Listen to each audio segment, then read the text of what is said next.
నమస్కారం. Media today వార్తలకు స్వాగతం. ముందుగా వార్తలోని ముఖ్యాంశాలు. మంత్రి సీతక్క బీఆర్ఎస్ పార్టీపై తీవ్ర స్థాయిలో విమర్శలు చేశారు. అబద్దాల పునాదులపై బీఆర్ఎస్ నిలబడుతోందని ఆరోపించారు. అంగన్వాడీ టీచర్లకు మొబైల్స్ ఇవ్వడంపై అవినీతి ఆరోపణలు చేయడం సరికాదన్నారు. 11,650 రూపాయలకు కొనుగోలు చేస్తే 14,000 రూపాయలకు కొన్నామని బీఆర్ఎస్ దుష్ప్రచారం చేస్తోందని మండిపడ్డారు. మేడారం అభివృద్ది పనుల్లో ఎలాంటి కమిషన్లు తీసుకోలేదని స్పష్టం చేశారు. రాతిశిల బాలుడిపై పడిన ఘటనను రాజకీయంగా మలచి కాంగ్రెస్పై విమర్శలు చేయడం తగదన్నారు. కాంగ్రెస్ పార్టీపై తప్పుడు ప్రచారాలు చేస్తే కఠినంగా ఎదుర్కొంటామని హెచ్చరించారు. ఈ వ్యాఖ్యలు రాష్ట రాజకీయాల్లో చర్చనీయాంశమయ్యాయి.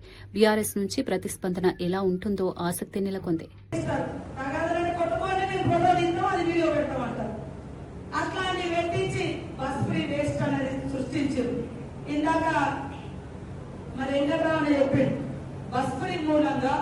అనేక మందికి లాభం జరుగుతుంది. 10,000 కోట్ల ప్రభుత్వము బస్సు మహిళలు ఫ్రీగా వాడుకోవడంతో డబ్బులు కట్టినాం. ఇవాళ కరెంట్ ఫ్రీ వస్తుంది, అది ఏం రావట్లేదు అంటాడు. బోనస్ వస్తే అది రాదంటాడు. ఈ రోజు ఫోన్లు ఇస్తుంటే ఇలా సీతక్క స్కామ్ అంటున్నారు. ఏ స్కామ్ జరిగిందంటే వాడు ఏమంటారంటే, మేము కేంద్ర ప్రభుత్వం మాకు ఇచ్చింది 11,800 రూపాయలలో మీరు ఫోన్లు కొనాలని ఇచ్చారు. మనం ఒక్కసారి టెండర్ వేస్తే ఒకటి 14,000 అయితేనే ఇస్తానొచ్చు. 14,000 ఒక ఫోన్ మేము ఇయ్యం బాబు అని మళ్ళా టెండర్ పిలిచి మళ్ళా పిలిస్తే 11,650 రూపాయలు, అంటే 150 రూపాయలు కేంద్రం ఇచ్చినా కూడా మిగిల్చినాం. ఇదే పక్క రాష్ట్రాలలో బీజేపీ రాష్ట్రాల్లో కూడా 11,800 కొన్నారు, 700 కొన్నారు. మేము 11,650 కొంటే వాడు ఏమంటాడు, బీఆర్ఎస్ నాయకుడు, బీఆర్ఎస్ సోషల్ మీడియా 14,000 కొన్నారంట.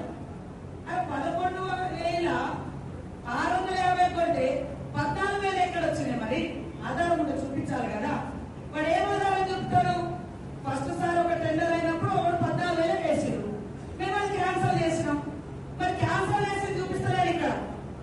మరి నేను ఇచ్చింది 11,650 అయితే 14,000 దొంగ లెక్క చెప్పి అవినీతి సీతక్క అని మాట్లాడు.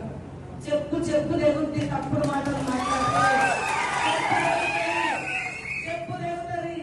ఇవాళ టెండర్ వేసింది కూడా నా శాఖ కాదు, నేను కాదు, ఒక థర్డ్ పార్టీకి ఇచ్చినాం. టీజీటీఎస్ టెక్నికల్ మన తెలంగాణ టెక్నికల్ సర్వీస్ కార్పొరేషన్ వాళ్ళకి ఇచ్చినాం. అందులో కేంద్రం ఇచ్చిన ప్రతి గైడ్ లైన్స్ అమలు చేసినాం.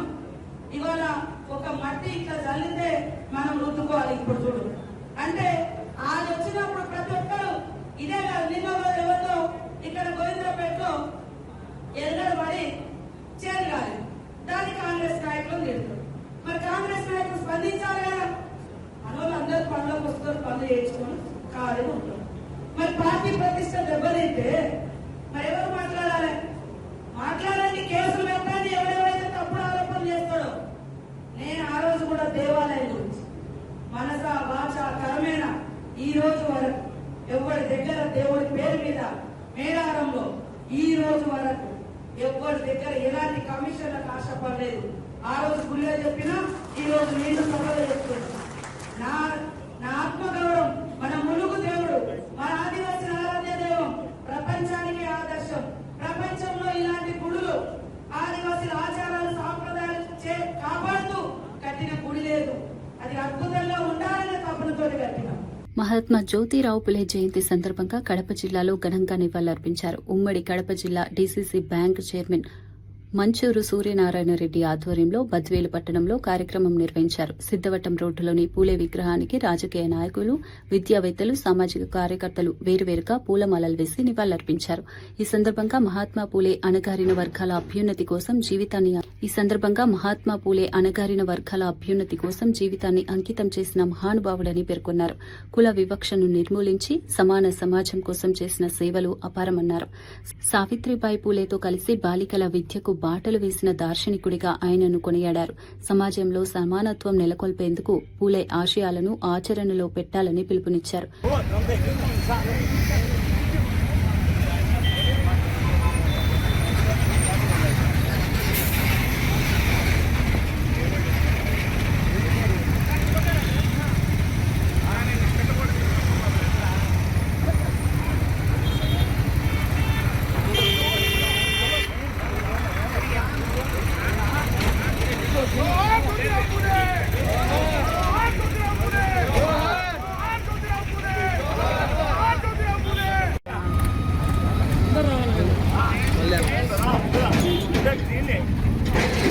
అయిన జ్యోతిరావు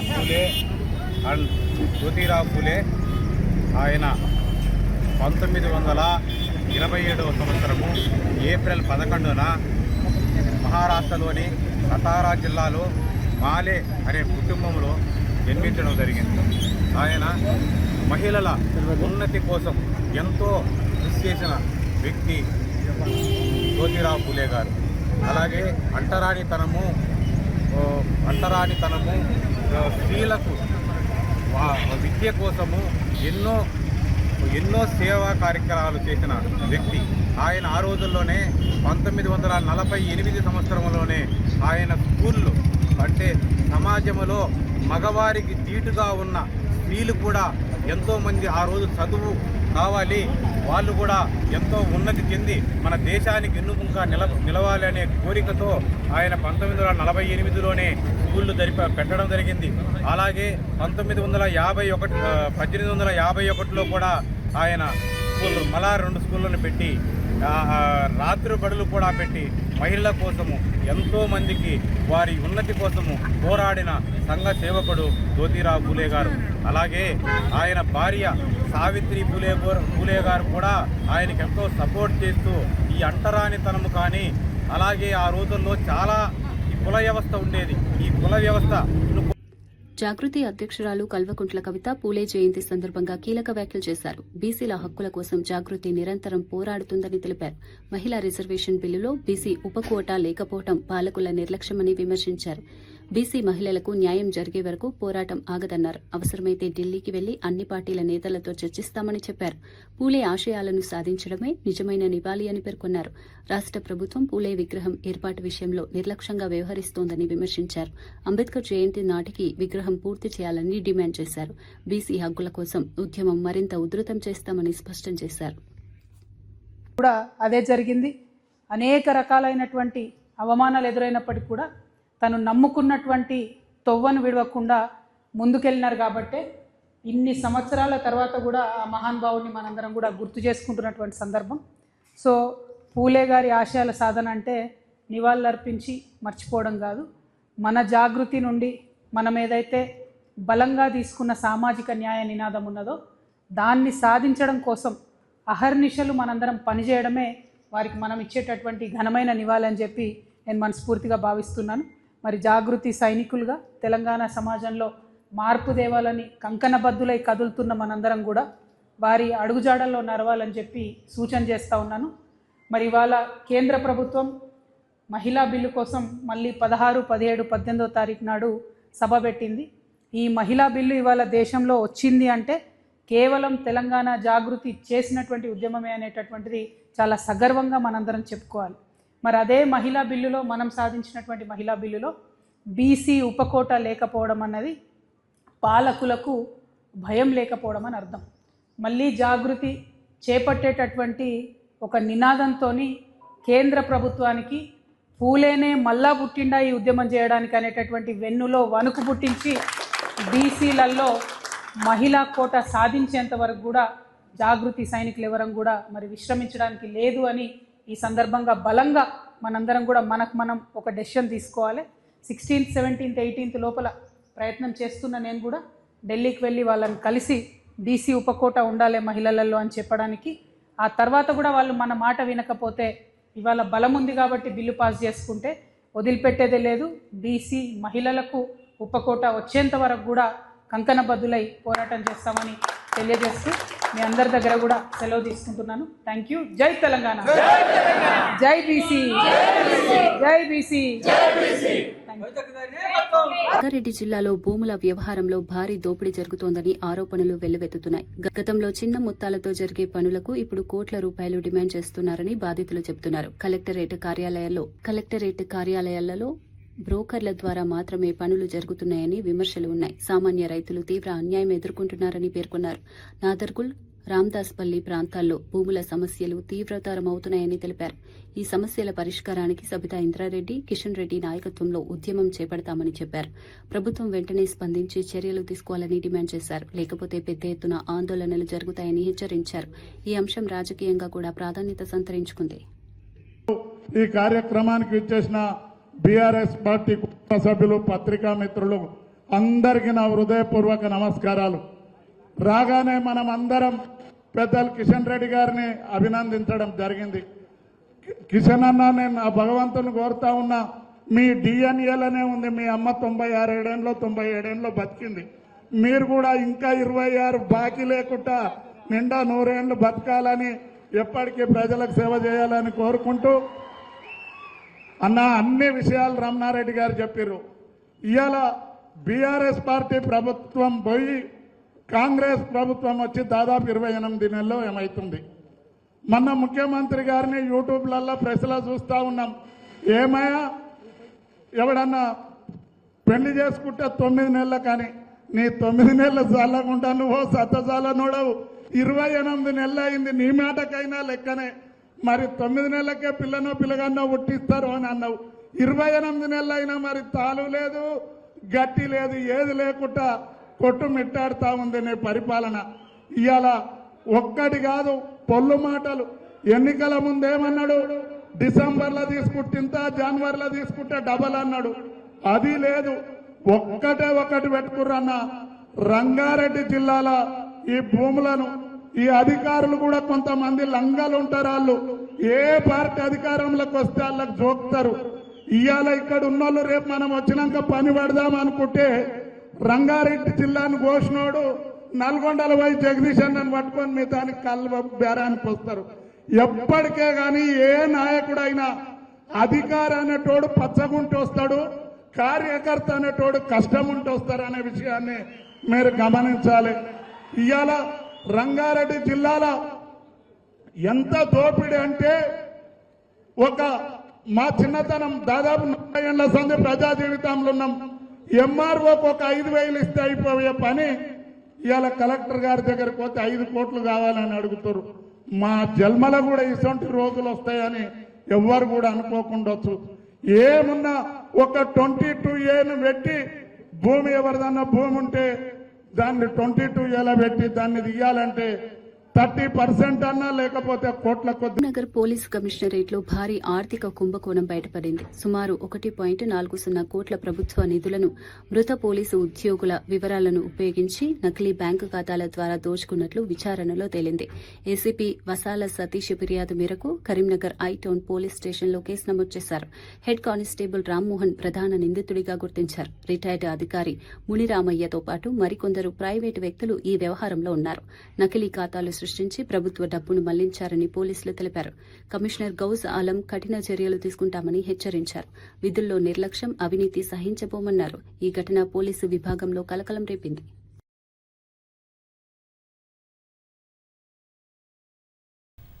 కరీంనగర్ పోలీస్ కమిషనరేట్ ఆఫీస్లో ఇంతకుముందు పని చేసిన person head constable Rammohan and ఇక్కడ పనిచేసిన రిటైర్డ్ ఏఓ మునిరామయ్య, ఇంకా 3 ప్రైవేట్ పర్సన్స్, టోటల్ 5 పర్సన్స్ మీద ఎఫ్ఐఆర్ చేయడం జరిగింది. దీంట్లో ముఖ్యంగా వీళ్ళు కన్స్పైర్ చేసి 3 deceased police constable employee ID use చేసుకుని వాళ్ళకి రెగ్యులర్ ఎంప్లాయీ లాగా చూపించారు by doing some manipulation in IFMIS portal. July 2022 నుంచి ఒక ఐడిలో నవంబర్ 2020 నుంచి రెగ్యులర్గా శాలరీ క్లెయిమ్ చేసుకున్నారు. టోటల్ గా చూస్తే ఒక ఐడిలో 53 lakhs, ఒక ఐడిలో 39.79 lakhs, ఒక ఐడిలో 47.3 lakhs, total 1,40,18,308 rupees worth salary claim చేయడం జరిగింది. ప్రధానమంత్రి నరేంద్ర మోదీ పశ్చిమ బెంగాల్ ఎన్నికల ప్రచారంలో కీలక హామీలిచ్చారు. బీజేపీ అధికారంలోకి వస్తే సీఏఏ అమలు వేగవంతం చేస్తామని ప్రకటించారు. అర్హులైన శరణార్థులకు రాజ్యాంగ ప్రకారం పౌరసత్వం కల్పిస్తామని స్పష్టం చేశారు. తృణమూల్ కాంగ్రెస్ ప్రభుత్వంపై తీవ్ర విమర్శలు చేస్తూ అవినీతి, పారదర్శకత లేకపోవడం, ప్రజల్లో భయం సృష్టించడం వంటి అంశాలను ప్రస్తావించారు. గత 15 సంవత్సరాల్లో రాష్టం వెనుకబడి ఉందన్నారు. ప్రకృతి వనరులను సిండికేట్ గుంపులు దోపిడీ చేస్తున్నారని ఆరోపించారు. బీజేపీ అధికారంలోకి వస్తే పారదర్శక టెండర్ విధానం తీసుకువస్తామని చెప్పారు. అక్రమ చొరబాట్లపై కఠిన చర్యలు తీసుకుంటామని హామీ ఇచ్చారు. అయితే ప్రస్తుతమున్న సంక్షేమ పథకాలను కొనసాగిస్తామని తెలిపారు. ప్రజలకు న్యాయం చేసే పాలన అందిస్తామని మోదీ స్పష్టం చేశారు.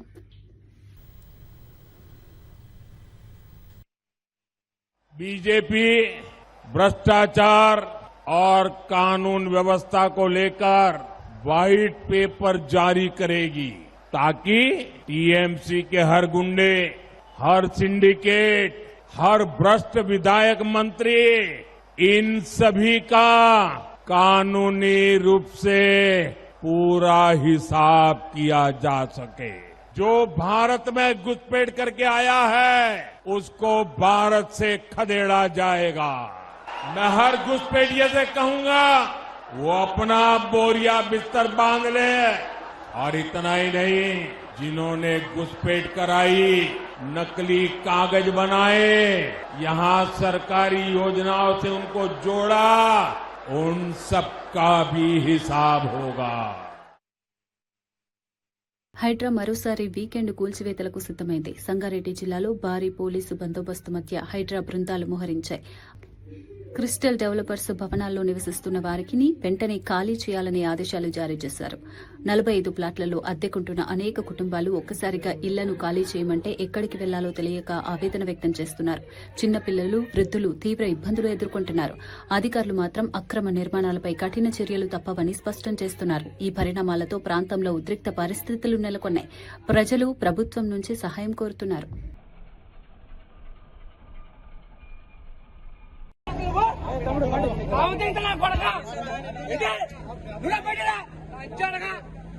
నువ్వు మనిషి అక్కడ పిల్లడు చూడన్నా, మనిషి చూడ, మనిషి చూడ చెత్త. నాకు ఒక మనిషి కనబట్టలేదు నీకు, అంత కళ్ళు తెంగా మనిషి నిలబడతా కళ్ళు తెంగా. అరగంట టైం ఉన్నప్పుడు ఎందుకు వచ్చారు? మంట ఊరితో వచ్చారా? వచ్చిన ఆరింటికి వచ్చి కాదు చేయమంటారు. రూపుగా నువ్వు ఇన్ఫార్మ్ చేయాలి. అసలు ఎవరు ఇన్ఫార్మ్ చేసి 100 మంది పోలీసులు వచ్చాయేం కాదు. మనిషి చంపేస్తారు, చంపేయండి పోనీ, చంపేస్తాను, చంపేయండి. వచ్చి ఇక్కడ నిలబడతా, మనిషి నిలబడతా, మనిషి కొడతావు నువ్వు. అడిగన్నా అయితే నేను ఎవరు చూపించాను. నా మనిషి అక్కడ మొత్తం వేస్ట్ నా కొడుకు చూడండి.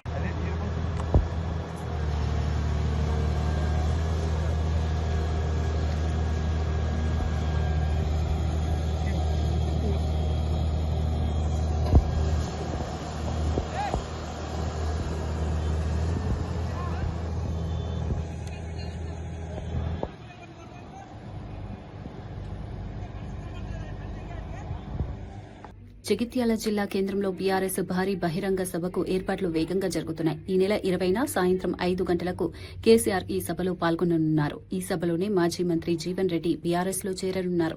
సుమారు 1,00,000 మందితో సభను నిర్వహించేందుకు పార్టీ నేతలు ప్రణాళికలు సిద్దం చేస్తున్నారు. మోతే రోడ్డులోని స్థలాన్ని జీవన్ రెడ్డి ఇతర ముఖ్య నాయకులు పరిశీలించారు. కేసీఆర్ రాక కోసం ప్రజలు ఆసక్తిగా ఎదురుచూస్తున్నారని జిల్లా అధ్యకుడు విద్యాసాగర్ రావు తెలిపారు. ఈ సభతో జిల్లాలో రాజకీయ సమీకరణాలు మారే అవకాశముందని విశ్లేషకులు భావిస్తున్నారు. జీవన్ రెడ్డి చేరిక బీఆర్ఎస్ కు బలం చేకూరుస్తుందని పార్టీ నేతలు అంటున్నారు.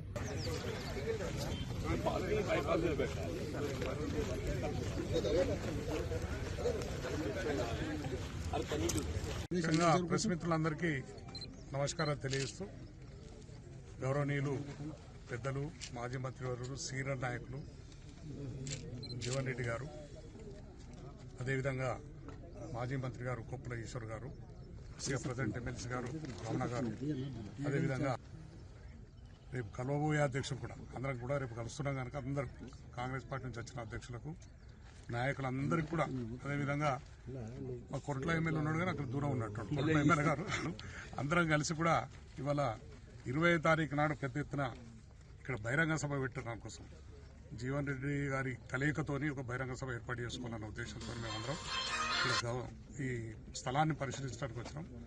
ఈ స్థలమే బాగా అనిపిస్తుంది. ఎందుకంటే సెంట్రల్ కాలేజ్ చూసినాం, కాలేజ్ ముంగడ గ్రౌండ్ ఉంది కానీ తక్కువ మంది పడతారు, ఇక్కడైతే ఎక్కువ మంది పడతారని చెప్పి ఐడియాకి వచ్చినాం కొంచెం. మరి వాళ్ళు కూడా అక్కడ నుంచి కూడా పరిశీలకులు ఇద్దరు, మాజీ చైర్మన్లు ఇద్దరు కలిసి, కార్పొరేషన్ చైర్మన్లు ఇద్దరు వచ్చారు, వాళ్ళు కూడా పరిశీలిస్తున్నారు. 99% ఇదే అవుతుంది అనుకుంటున్నాం. ఈ సభను విజయవంతం చేయడం కోసం ఇక్కడ చాలా రోజుల నుంచి కేసీఆర్ గారు మాట్లాడలేదనేది ప్రజలలో ఉన్నది అన్నట్టు. వచ్చి ఒకసారి మాట్లాడతారన్న ఉద్దేశం మీద అన్ని గ్రామాల నుంచి కూడా తరలివచ్చేందుకు ప్రజలు సిద్ధంగా ఉన్నారు కనుక 1,00,000 మొబిలైజేషన్ చేసి 1,00,000 మందితో మీటింగ్ పెట్టాలని చెప్పి, 1,00,000 పైన కానీ తక్కువ కాకుండా మాజీ మంత్రి జీవన్ రెడ్డి పార్టీ మార్పుపై టీపీసీసీ చీఫ్ మహేష్ కుమార్ గౌడ్ కీలక వ్యాఖ్యలు చేశారు. కాంగ్రెస్ పార్టీలో జీవన్ రెడ్డికి అన్ని విధాలుగా గౌరవం ఇచ్చామని తెలిపారు. స్థానిక సమస్యల కారణంగా పార్టీని వీడారని పేర్కొన్నారు. గతంలో కేసీఆర్ పై అవినీతి ఆరోపణలు చేసిన జీవన్ రెడ్డి ఇప్పుడు అదే పార్టీలో చేరడం ప్రజలకు ఆశ్చర్యంగా ఉందన్నారు. బీఆర్ఎస్ లోకి వెళ్లడం ఆయన తప్పు నిర్ణయమని అభిప్రాయపడ్డారు. బీఆర్ఎస్ అవినీతిని లెక్కలతో సహా జీవన్ రెడ్డి బయటపెట్టారని గుర్తు చేశారు. ఈ నేపథ్యంలో ఆయన నిర్ణయాన్ని ప్రజలు అంగీకరించలేకపోతున్నారని చెప్పారు. అయినప్పటికీ జీవన్ రెడ్డి పట్ల గౌరవం ఉందన్నారు. ఈ వ్యాఖ్యలు రాజకీయంగా చర్చకు దారితీశాయి. పార్టీనైతే ఇన్నేళ్లుగా కర్పూరపడుతూ వచ్చినాడో, ఏ నాయకుడు కాళేశ్వరం ప్రాజెక్టు కడితే విమర్శించి దాంట్లో విపరీతమైన అవినీతి జరిగిందని చెప్పినాడో ఆ నాయకుడు చెంతన చేరి ఆ నాయకుడు రావాలని ప్రజలు కోరుకుంటున్నారంటే ప్రజలు నవ్వుకుంటా ఉన్నారు. ఇప్పటికీ మాకు జీవన్ రెడ్డి గారి పట్ల గౌరవం ఉంది. పెద్ద ఆయన సుదీర్ఘం కాంగ్రెస్ పార్టీలో ఉన్నారు. కానీ వారు పోయిన పార్టీ ఆయన తప్పు చేశారనే మాట మాత్రం చెప్పక తప్పదు. ఆయన లెక్కలతో సహా తీసి బీఆర్ఎస్ 10 ఏళ్ల హయాంలో ఈ రకంగా అవినీతి జరిగిందని నాకన్నా ఎక్కువగా పెద్దగా లెక్కలతో సహా చూపినటువంటి వ్యక్తి జీవన్ రెడ్డి గారు. అలాంటి పార్టీకి మళ్ళీ జీవన్ రెడ్డి గారు పోవడం అనేది జగిత్యాల ప్రజలు జీర్ణించుకోలేకపోతా ఉన్నారు. మాకు కూడా అర్థమవట్లేదు. Thank you. ఇస్లామాబాద్ లో అమెరికా ఇరాన్ మధ్య జరుగుతున్న శాంతి చర్చల నేపథ్యంలో నగరాన్ని లాక్డౌన్ చేశారు. దాదాపు 10,000 మంది భద్రతా సిబ్బందిని మోహరించారు. అమెరికా బృందం ఇప్పటికే చేరుకోగా జేడీ వాన్స్ బృందానికి పాక్ ఫీల్డ్ మార్షల్ ఆసిమ్ మునీర్ స్వాగతం పలికారు. మధ్యాహ్నం తర్వాత చర్చలు ప్రారంభమవుతున్నాయి. ప్రారంభ దశలో పరోక్ష పద్దతిలో చర్చలు జరుగుతాయి. వేరువేరు గదుల్లో ఇరాన్, అమెరికా ప్రతినిధులతో పాక్ మధ్యవర్తులు చర్చలు జరపనున్నారు. తొలి దశ చర్చలు సాఫీగా సాగితే రాత్రికి ముఖాముఖి చర్చలు జరగనున్నాయి.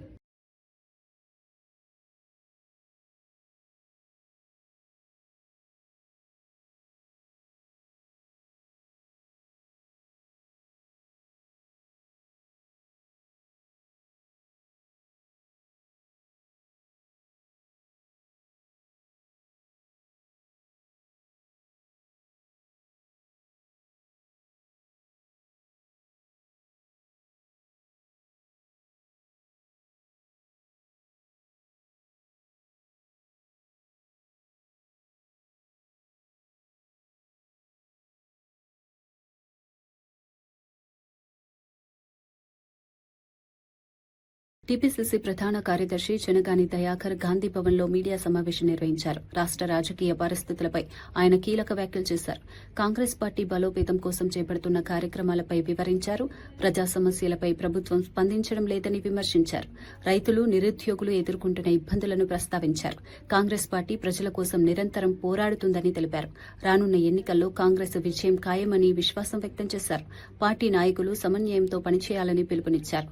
రాష్టంలో మార్పు తప్పదని పేర్కొన్నారు. ఈ సమావేశం రాజకీయంగా ప్రాధాన్యత సంతరించుకుంది. ఇతర పార్టీల నుంచి ప్రతిస్పందన ఎలా ఉంటుందో అన్న ఆసక్తి నెలకొంది. ఇవాళ ఇంకా మీరు గమనిస్తూ ఉంటే ఇంకొక 2 ఏళ్లలో హరీష్ రావు గారు, కేటీఆర్ గారు ఇక తెలంగాణ భవన్లోనే కొట్టుకునే పరిస్థితి కనపడుతుంది. ఆధిపత్యం కోసం పార్టీలో మీరందరూ గమనించండి, చూస్తుంటే కనపడతా ఉంది. ప్రతిరోజు బోగస్ మాటలు, పచ్చి అబద్ధాలు ఎందుకు మాట్లాడుతున్న పబ్లిసిటీ కోసం అంటే ఉన్నది మొన్నట్టు సెన్సేషనల్ మాట్లాడితే మంత్రుల మీద, ముఖ్యమంత్రి మీద మాట్లాడితే పత్రికలలో, మీడియాలలో పెద్దగా రాస్తారు. పార్టీలో కూడా నాకు పేరు వస్తుందని కుతూహలంతో ఇవాళ ఒకరి బుద్ధితో మాట్లాడుతున్న మాటలుగా మేము మాట్లాడుతూ ఉన్నాం. హరీష్ రావు ఇవాళ గూడెం మైపాల్ రెడ్డి లాంటి వాడు హరీష్ రావుకు నిజాయితీ పరుడుగా మాట్లాడుతూ ఉన్నాడు. ఎంత సిగ్గు అంటే చాలా సిగ్గుచేటు. ప్రజాపాలన మరొక 2029లో రేవంత్ రెడ్డి గారి నాయకత్వంలో, మహేష్ గౌడ్ గారి సారథ్యంలో, పీసీసీ చీఫ్ మహేష్ గౌడ్ గారి సారథ్యంలో 100కు 100 సీట్లు గెలిచి మళ్ళా తిరిగి అధికారంలో రాబోతా ఉంది. దీంట్లో సంకేతం ఏం లేదు, సందేహం ఏం లేదు. బరాబర్ మళ్ళీ వచ్చే ఎన్నికల్లో కాంగ్రెస్ పార్టీ అధికారంలోకి రావడం అనేది పక్కా. ఇవాళ బీఆర్ఎస్ పార్టీ ఎన్ని పగటి కళలు కన్నా కూడా అది భ్రమలాగానే మిగిలిపోతుందనే విషయం నుంచి జీవన్ రెడ్డి బయటకు వెళ్లడంపై నగేష్ స్పందించారు. జీవన్ రెడ్డికి ఇవ్వాల్సిన గౌరవం, అవకాశాలు కాంగ్రెస్ పార్టీ ఇచ్చిందని తెలిపారు. ఆయన నిర్ణయాన్ని గౌరవిస్తున్నామని చెప్పారు. అయితే బీఆర్ఎస్ ప్రభావంతో కాంగ్రెస్ పై విమర్శలు చేయడం సరైంది కాదన్నారు. కాంగ్రెస్ పార్టీని కన్న తల్లితో పోల్చుతూ దానిపై విమర్శలు చేయడం బాధాకరమన్నారు. జీవన్ రెడ్డి వెళ్లిపోవడం వల్ల కాంగ్రెస్ కు ఎలాంటి నష్టం లేదని స్పష్టం చేశారు. పార్టీ మరింత బలోపేతమవుతుందని విశ్వాసం వ్యక్తం చేశారు. కార్యకర్తలు మరింత శక్తివంతంగా పనిచేస్తారని తెలిపారు. ఈ వ్యాఖ్యలు రాజకీయంగా చర్చకు దారితీశాయి. ఇతర పార్టీ స్పందనపై ఆసక్తి నెలకొంది. ముఖ్యమంత్రి వర్యులు కేసీఆర్ గారు కూడా జీవన్ రెడ్డి గారు కలవడం జరిగింది. దీని వెనుక చాలా పెద్ద ఆంతర్యం దాగుందని చెప్పి మేము భావిస్తా ఉన్నాం. ఎందుకంటే జీవన్ రెడ్డి గారికి గతంలో ఏ పార్టీలో లేనంత స్వేచ్ఛ కాంగ్రెస్ పార్టీ ఇచ్చింది. 14 సార్లు భారతదేశంలోనే బీఫామ్ పొందిన నేత ఎవరన్నా ఉన్నారు అంటే జగిత్యాలకు సంబంధించిన పెద్దలు జీవన్ రెడ్డి గారే. కాంగ్రెస్ పార్టీకి గతంలో దశా దిశ చూపిన వ్యక్తిగా వారు ఉండే.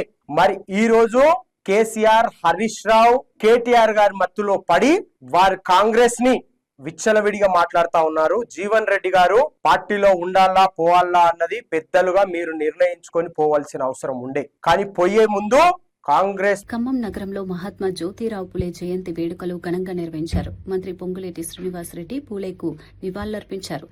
సమాజ నిర్మాణంలో పూలే పాత్ర అపారమని తెలిపారు. కుల మత వివక్షలను తొలగించేందుకు ఆయన చేసిన కృషి చిరస్మరణీయమన్నారు. మహిళల విద్య కోసం ఆయన చేసిన ప్రయత్నాలను కొనియాడారు. రాష్ట ప్రభుత్వం బడుగు బలహీన వర్గాల అభ్యున్నతికి కట్టుబడి ఉందన్నారు.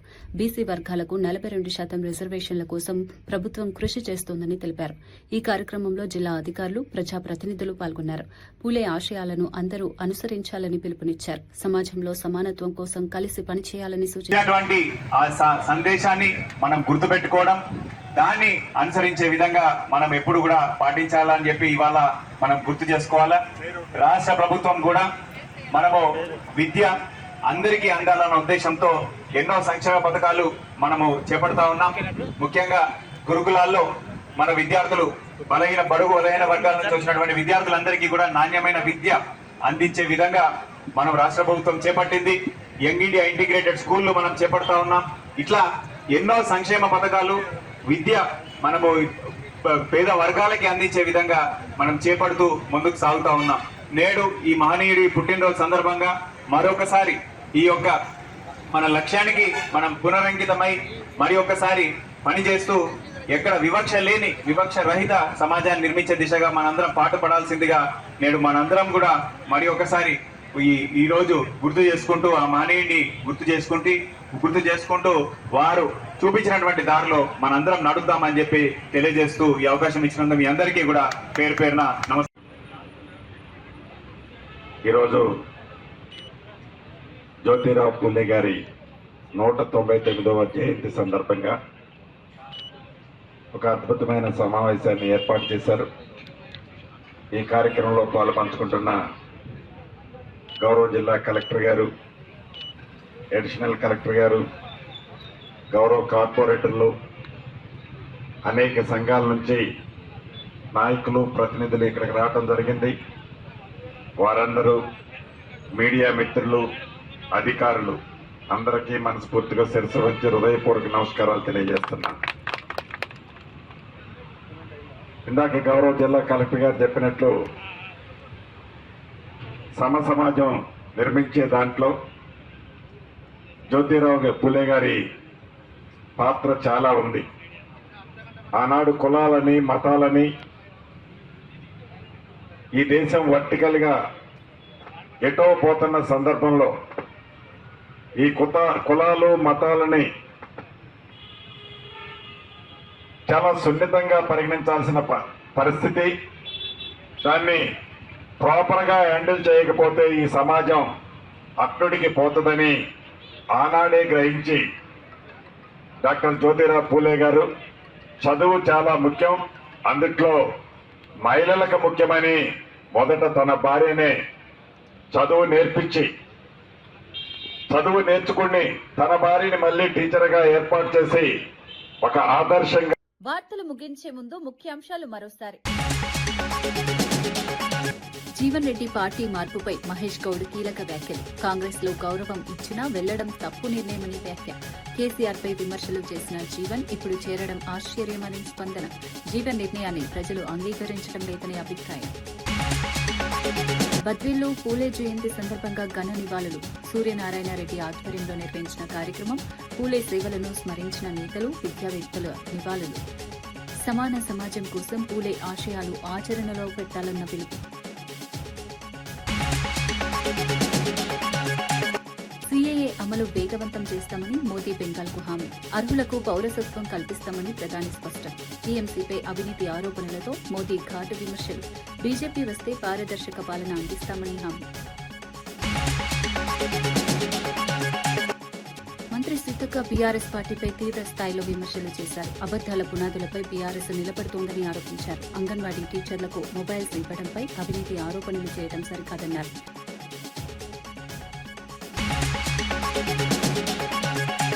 ఇవి ఈనాటి వార్తా విశేషాలు. మరో బులెటిన్లో మళ్ళీ కలుద్దాం. నమస్కారం.